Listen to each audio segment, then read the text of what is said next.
жарайды құлыным айдайын.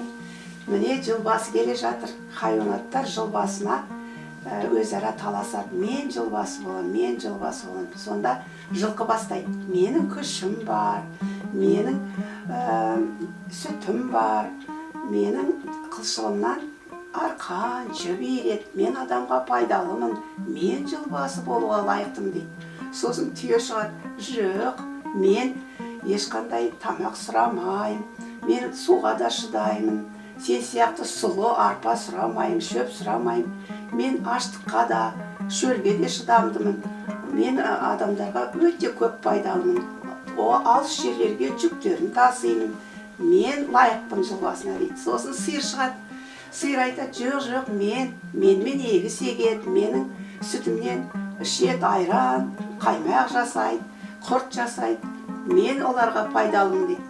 Содан кейін шығады қой, жоқ, мен пайдалымын, менің жабағымнан үйін жабады, менің жүнімнен киімдер тоқиды жіп иіріп, және де менің сүтімнен ірімшік, құрт жасайды, мен де пайдалымын дейді. Мен жыл басына лайықпын дейді. Жоқ дейді ит.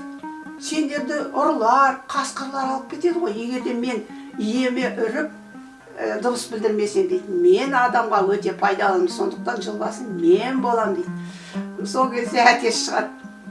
Қалай сен боласың? Мен адамдарды таңертең шақырып ұйықтап қалмасын жұмысқа жіберем. Енді кешкілікте тағы да шақырып жатуға шақырам оларды. Мен пайдалымын, олар жұмыстан қалмай жұмыс істеп жүр дейді. Сол кезде тышқан ойланып тұрады да. Жарайды, біз таласпайық, осы бәріміз қарап тұрайық. Жыл басын кім бірінші көреді, сол жыл басы болады дейді. Өзі ақырын, бәрі енді оның айтқанын тыңдап қарап тұрады ғой. Ал тышқан ақырын жаңағы түйенің ең біріншісіне шығады, одан кейін өркешіне шығады да. Ең бірінші көреді, сөйтіп ол өзінің қолын асырып жыл басы болады. Қалған жаңағы хайуанаттар енді онымен келіседі, өйткені оның қолы асып кетті.